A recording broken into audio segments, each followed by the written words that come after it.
Hello students, welcome in BBVN online class. हमारा new chapter start हो गया है, चैप्टर 5। इसका नाम है जहाँ चाह वहाँ राह।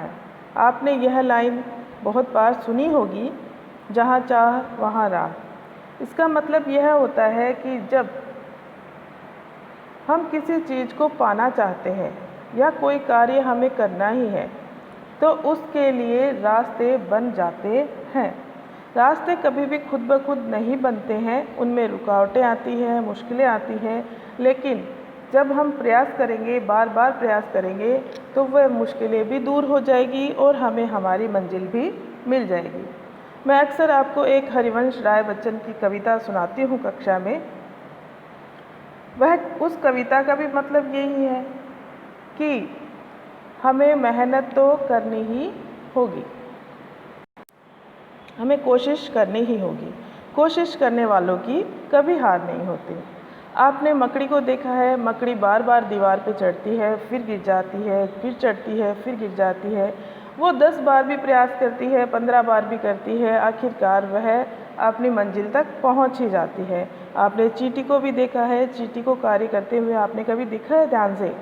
हम चींटी के जीवन से बहुत कुछ सीख सकते हैं। वह चींटी इतनी मामूली सी होती है, बहुत ही छोटा जीव कि किसी के पैर के नीचे आ जाए तो वह मर सकती है, लेकिन फिर भी उसकी जो इच्छा शक्ति होती है वो इतनी ज़्यादा होती है कि वो पहाड़ को भी पार करने की इच्छा रखती है और पहाड़ को पार कर भी लेती है। बार बार प्रयास करती है और पहाड़ को पार कर लेती है।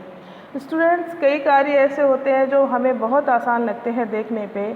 जैसे हम सबको चलना फिरना आता है, आराम से हम चल फिर सकते हैं, हमें लगता है ये कार्य कोई मुश्किल नहीं है।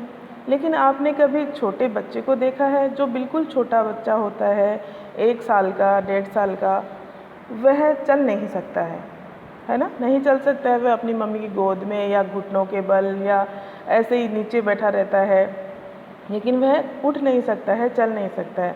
चलने के लिए जब उसको लगता है कि मुझे खड़ा होना चाहिए तो वह चलने के लिए प्रयास करता है।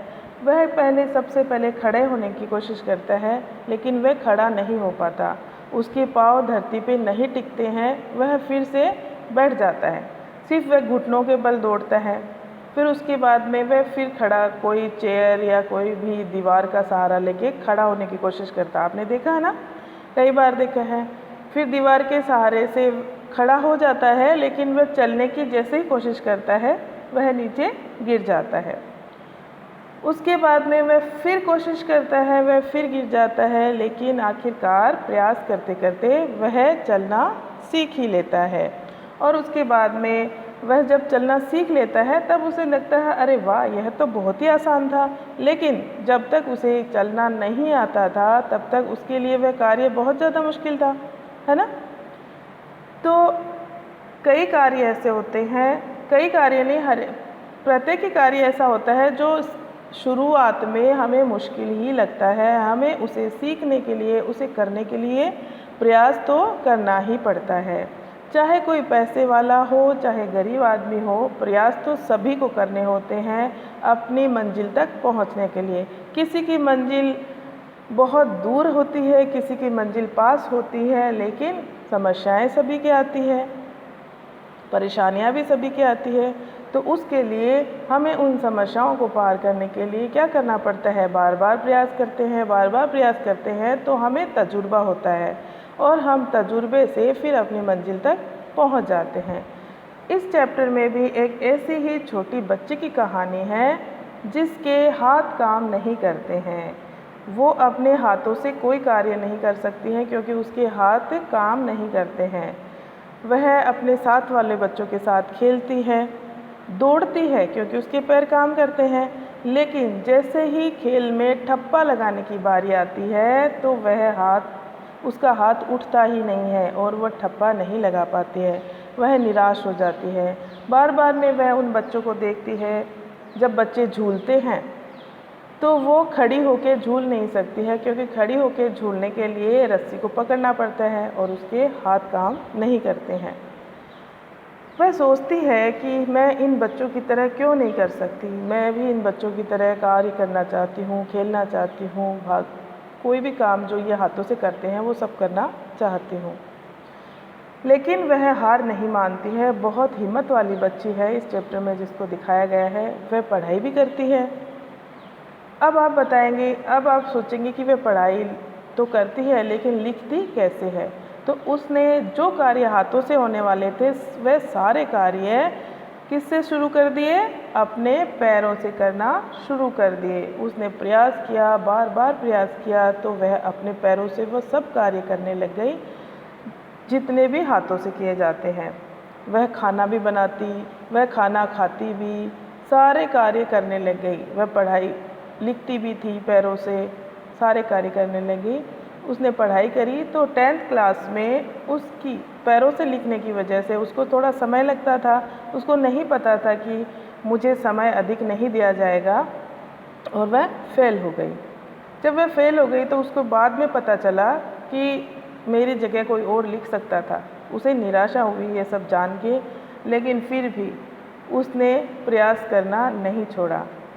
उसने कशीदाकारी करना शुरू किया पैरों से और कशीदाकारी बहुत ही अच्छी करने लग गई थी।